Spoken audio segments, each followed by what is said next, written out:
We're following the apparent collapse of a key U.S. ally in the fight against al-Qaeda. I want to go back to Congressman Jason Chaffetz of Utah. He's the chairman of the House Oversight Committee, a leading voice on national security. Congressman, we know that AQAP, al-Qaeda in the Arabian Peninsula, which is based in Yemen, the chief bomb maker there, this guy named Ibrahim al-Asiri, is still very much at large, despite U.S. efforts to find him and target him and kill him, if possible, in Yemen. But he's very much at large right now. That the Kouachi brothers, the ones who killed all those people in Paris the other day, they trained in Yemen. Is it just a matter of time before AQAP strikes again? Well, that's the worry. We worry about the intelligence we're able to gather in that part of the world. They have been expanding, they're attacking, going after the presidential palace. Does that mean that they can go and strike again into Europe or, heaven forbid, into the United States or anywhere for that matter? That's the deep worry. And so we don't have the type of intelligence gathering there that we needed. We know that some of those ISIS terrorists are dispatching their fighters to specifically target Westerners. Mostly in the past, we always assumed ISIS was going after various locations in Syria and Iraq, maybe a few other places in the region. But now there seems to be a new strategy. Is that your understanding?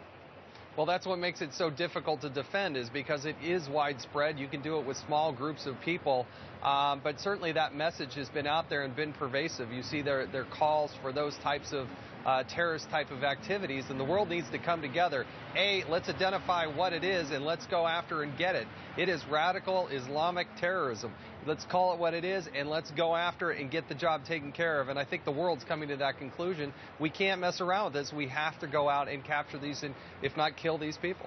We know that ISIS now is also demanding that Japan pull its support for the U.S.-led, the coalition airstrikes against ISIS in Syria and Iraq. They are demanding, these ISIS terrorists, $200 million for the release of 2 Japanese hostages. There you see some video. You see the 2 Japanese hostages on their knees. They're being threatened with death, beheading within 72 hours unless Japan pays $200 million. What's your reaction when you see this? Well, that's what terrorists do. They try to inflict terror, and they're doing it upon the Japanese people and the rest of the civilized world. That's why you can have a no-tolerance policy. You have to call it out for what it is. We're going to have to come up with a global strategy. The United States inevitably is going to have to lead in that strategy.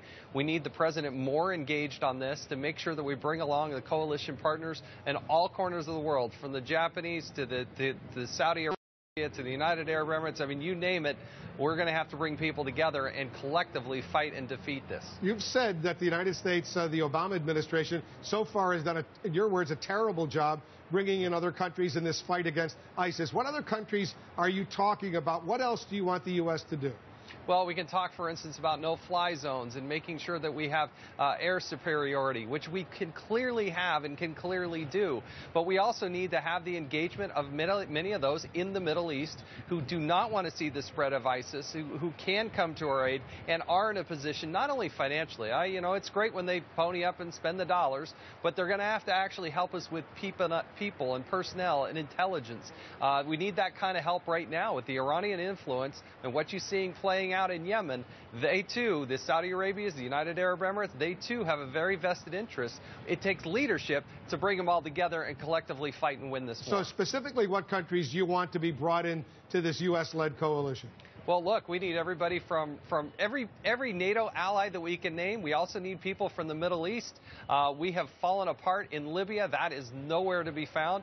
Egypt is going to play an important part of this, but Saudi Arabia specifically has got a very vested interest that really needs to be lockstep with us every step of the way.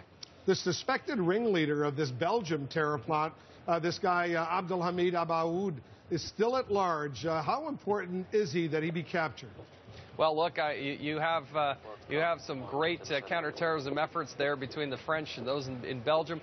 I don't know where he is. If I did, I couldn't say it anyway, but I don't. But there are a lot of good efforts to try to capture this one individual. It is a web. You want to understand who are they been communicating with, who are they interacting with, who else is maybe in support of what they were doing there. And so I know a lot of effort is being placed into that, but I don't have an update for you, Wolf. I wish I did. What would you like to hear from the tonight in a State of the Union address when it comes to the war on terror?